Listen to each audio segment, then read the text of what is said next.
working all day is procrastination. And it's honestly the worst kind. And especially in the age of AI and automation and softwares and all these things, what you work on is more important than how hard you work. So in this video, I'm going to walk you through how I earn from my thinking, not from how many hours I just spend grinding at a computer. And this is what I learned from people making 7, 8, or even 9 figures every single year. And if you don't know me, my name's Welby. I've scaled over 90 marketing agencies, building out these acquisition systems, and we've used it to add over $4 million across all of our clients. And what I want to do is tell you a quick story from this morning. And what I would do usually is I would wake up, I would go to gym, come back, and just start working immediately, straight into deep work. But this morning specifically, it was a cardio day. So I ended up walking for around 30 minutes. And what I realized was I was walking, and as I walk, I think through the ideas. I have like my phone in my pocket on airplane mode, so I just take notes as I go. And I'm pretty much just planning, like, what am I going to do today? And by the end of the walk, I did like my little lap around the place. And I realized I didn't have full clarity on what I wanted to work on. And I was actually, you know, when you're like thinking through an idea and you get like 60% there, but your trip just ended, so it's like you got to just interrupt it. I was like 60% through thinking what I was going to do for the week and what the team was going to do for the week. And what I was thinking to myself when I actually got back was that I didn't have full clarity on what I was going to do, but also what my team was going to do. So I realized, you know, if my team doesn't have full clarity on what needs to be done, and I don't have full clarity on what the company needs to be done, it's like, what am I going to work on? It's like, am I just going to like click buttons and like reply to people all day? Like, it didn't make sense. So what ended up happening was I just kept walking. I just kept walking for another 60 minutes to 90 minutes in total. And throughout this entire thing, I was actually like very weirdly, I was just mentioned, like I had my goals written down on my phone, and I would go through each goal and I would actually ask myself, I was like, what is the constraint? Like, what is the constraint to achieving the goal? So the way that I thought through it was, and I'm going to tell you why I did this all in a minute. Let's say the goal right now for the business is, you know, 200,000 per month. And if I want to get there, I would look, okay, what is the constraint? What is the main thing holding me back? And then I was thinking, it's like, we still have space in the calendar, which means that we can still take on more bookings, which means that the constraint to us getting to 200K isn't all these other things. It's literally just getting more bookings. And then once we max out the calendar, the next constraint is going to be sales capacity. It's going to be, let's say, having more sales reps on, having more time in their calendars. And you just keep solving these constraints until eventually you get to the 200K. So throughout this entire walk, I actually came up with really good insights as to things I wanted to share with the team. I literally made like a step-by-step plan to get to the point where we're booking around 10 to 20 bookings every single day. And also 3 lessons that I want to share throughout this video that you can implement for yourself. So by the end of the walk, by the time I got back, I had full clarity on exactly what I wanted to do. And then I just started executing. And then it's like, you don't have to stop and rethink and like reevaluate. It's like, you just work. Like, there's just a list of tasks and you just do them. And the same with the team. It's like, I have my task, I give the team their task, and they're just efficient. They're just working. So the first lesson and the rule that I made for myself is that if I don't know exactly what to work on, I don't work, right? Because what's happened so many times, and I'm sure you can probably relate if you're, you know, running an agency, running a business, is that sometimes in the morning, you're just, oh man, you're just cranking workout. I'll just go straight 3 hours, Brain FM, binaural beats playing, and just maximum efficiency. But then it gets to like, let's say 4 p.m., 5 p.m.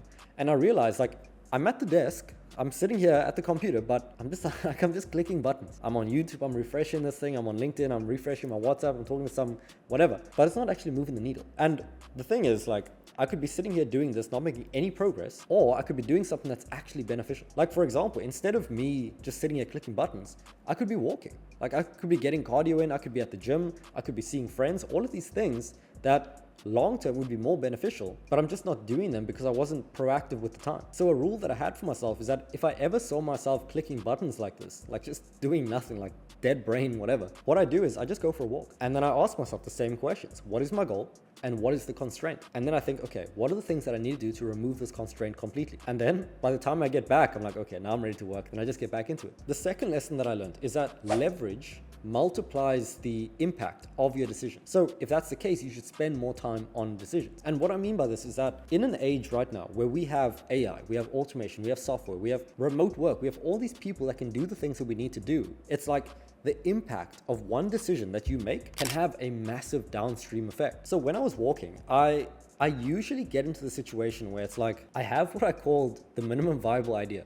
So it's like, I have the smallest idea that is enough for me to take action, So I'm like, okay, I need to get back now. I need to do it. But then it's like, okay, you do the thing, then you're stuck at the same point. Like you're back to where you don't know what the next step is. So I was thinking this morning, I was like, what if I just thought 5 to 10 moves in advance? So to give you a tangible example, because I know it may seem pretty weird, my goal right now was to increase the number of bookings. And there were 2 strategies. The first is around content, and we'll talk about that another time. But the second is around setting. So actual like outbound, sending messages, getting bookings quickly. And right now I have a setting team in place. We have around 4 people on the team. But the problem is that because I'm so involved in everything, I'm building out the first version of the product. Like some of our new modules are like 28 pages long, just straight Google Doc information. I'm going to be recording that. But because I'm so involved in multiple aspects of the business right now, while we're still, scaling up to 7-8 figures, because of that, my attention is very limited. And if you're in an agency now where you're doing nearly everything yourself, you're involved in client support, you're involved in sales, you're involved in literally everything.